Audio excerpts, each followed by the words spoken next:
Okay, so I'm doing a little part 2. I'm almost done, I promise. But, anyway, I was saying that one of my dislikes, or rather hates, is diet ads and the diet industry. And one of the things I was going to mention was I had just seen, like, a Weight Watchers commercial today, which, of course, you know, we see, like, 10 or 15 diet ads per hour when we're watching television. You know, it's, like, ridiculous. But I saw a Weight Watchers commercial today that was, like, this girl was like, yeah, I'm on Weight Watchers. I think it was Weight Watchers, I believe, or maybe it was Slim Fast, but,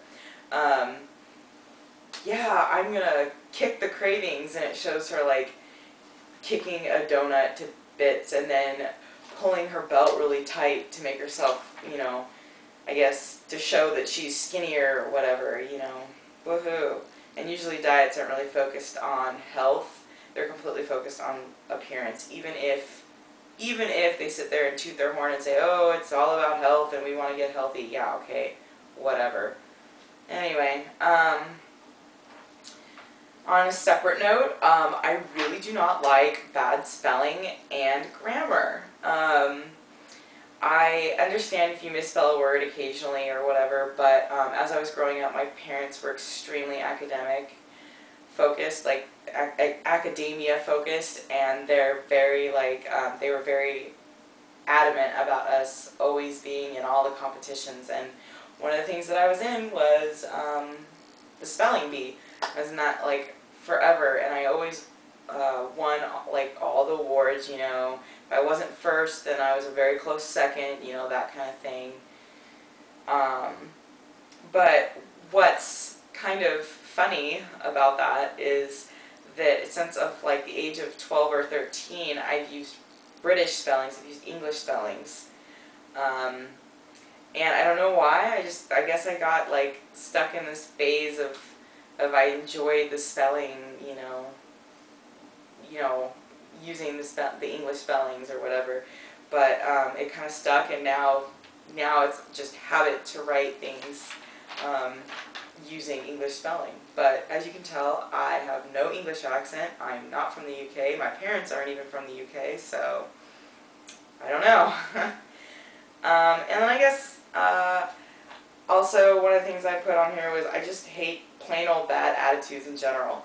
And I'm not saying that it's not okay to have a bad day, a bad week, a bad month, you know, and you're just like completely out of it and depressed, as I understand a lot of people with eating disorders have the co-morbid diagnosis of depression or bipolar or BPD, and so it causes them to be very self-loathing, which, I mean, is also part of the eating disorder, but very depressed as well. And so they're going to have bad attitude and lash out. But I'm saying people that just refuse to give recovery a second chance, they just refuse to be positive at any moment or to see any sort of clarity, and just always there's something wrong with them. That just, it starts to really grind on me. Obviously I'm going to support someone no matter what, but if they're my friend, but still. So I guess Tracy had asked me to give a bit of a background on my eating disorder, any other illnesses, and I guess what recovery means for me. And I guess I will run down the list of my diag-nonsenses, as I call them, instead of diagnoses, ha ha ha. Anyway, so obviously I was diagnosed with an eating disorder. I struggle with, I hope this is okay for me to mention, but I struggle with anorexia nervosa, purging type. And I can say, along with a lot of other things, which I talked about in my video answering the question, what triggered your eating disorder, on my personal channel. I really go into all the different like triggers or whatever for my eating disorder, but one of the biggest things that really set it off was when I was very, very young. I definitely, my mother has told me since, struggled with ADD, as it was called at the time, but now ADHD.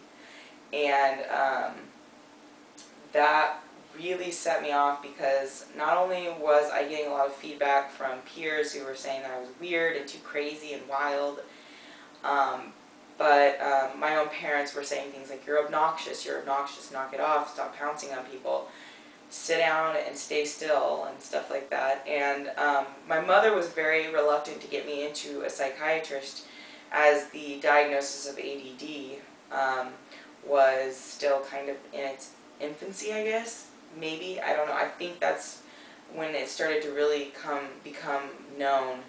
And also they were starting to come out with like psychotropic medications to help, like Ritalin, and Ritalin, which, you know, spawned off was Adderall and Concerta and stuff like that.